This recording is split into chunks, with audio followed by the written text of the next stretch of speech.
बिहार विधानसभा निवडणुकीमध्ये महिलांसाठी राबवण्यात आलेली लाडकी बहीण योजना एनडीएला फायद्याची ठरली आहे। बिहार निवडणुकीच्या तोंडावर 75 लाख महिलांना प्रत्येकी 10,000 रुपये थेट त्यांच्या खात्यात जमा झाले।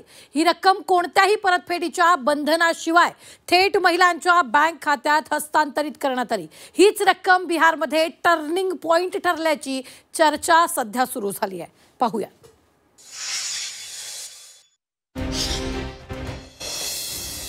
बिहारमध्ये लाडक्या बहिणींची जादू।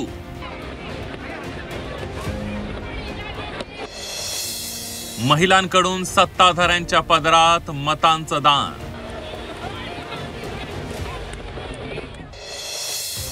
महाराष्ट्रापाठोपाठ बिहारमध्ये बहिणींनी निकाल फिरवला।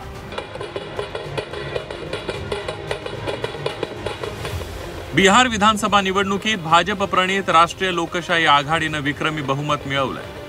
बिहारमध्ये एनडीएच्या सुनामीमध्ये काँग्रेस आणि राजद प्रणित महागठबंधनचा सुपडा साफ झालाय। विरोधकांच्या दारुण पराभवाला कारणीभूत ठरलेल्या मुख्य घटकांपैकी एक ठरलेला आहे मुख्यमंत्री महिला रोजगार योजना। निवडणुकीच्या तोंडावर नितीश सरकारने ही योजना जाहीर केली। योजनेअंतर्गत प्रत्येक महिलेला 10,000 रुपयांचं अनुदान तसंच उद्योगासाठी 2 लाख रुपयांच्या अनुदानाची घोषणा करण्यात आली। निवडणुकीच्या तोंडावर 75 लाख महिलांच्या खात्यात 10,000 रुपये टाकण्यात आले। याचा परिणाम मतदानात दिसून आला। महिलांच्या मतदानाचा टक्का वाढला। 70.60% महिलांनी मतदानाचा हक्क बजावला। साहजिकच निवडणुकीत महिला रोजगार योजनेचा फायदा सत्ताधाऱ्यांना झाल्याचं पाहायला मिळालं। महिलांना सक्षम करणं ही तर एनडीएची प्रायोरिटी आहे। महाराष्ट्रामध्ये देखील आमचे नेते एकनाथ शिंदे साहेब मुख्यमंत्री ज्यावेळी होते त्यावेळी देवेंद्रजींच्या आणि अजितदादांच्या साथीनं आम्ही माझी लाडकी बहीण योजना ही महाराष्ट्रामध्ये आणली। त्याच्यामुळे महिलांना विश्वास देऊन त्यांना स्वतःच्या पायावर उभं करणं ही आमच्या सगळ्याच सरकारमधल्या एनडीएच्या सरकारमधल्या लोकांची जबाबदारी आहे आणि त्याच पद्धतीनं बिहारमध्ये आम्ही पुढे गेलो। महिलांना थेट रोख रकमेस्वरूपात दिलेल्या लाभामुळे मध्य प्रदेश, महाराष्ट्र आणि आता बिहारमध्ये सत्ताधाऱ्यांना फायदा झालाय। ही योजना देशातल्या अनेक राज्यातल्या निवडणुकीत गेम चेंजर ठरल्यानं आता विरोधकांनीही याचा विचार करायला हवा असं मत सुप्रिया सुळे यांनी व्यक्त केलंय। श्रीजींनी एक महिलांसाठी एक मोठी स्कीम आणि बेरोजगारींसाठी एक मोठी स्कीम झाली।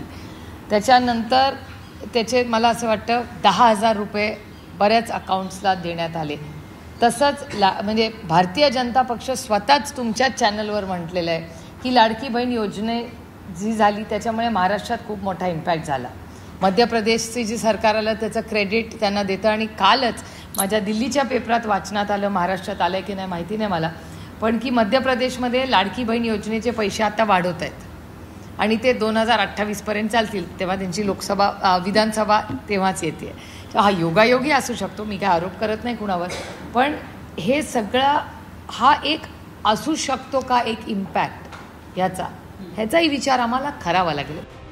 लाडकी बहीण योजना वेगवेगळ्या राज्यात महिलांमध्ये लोकप्रिय ठरते आहे। बिहारमध्येही लाडकी बहीण योजनेमुळे सत्ताधाऱ्यांना पुन्हा सत्ता सोपान चढता आलाय। त्यामुळे महाराष्ट्रातले सत्ताधारी अवजड होत असली तरी लाडकी बहीण योजना बंद करण्याचा विचार करणार नाहीत असं वाटू लागलंय। ब्युरो रिपोर्ट, झी 24 तास, पाटणा।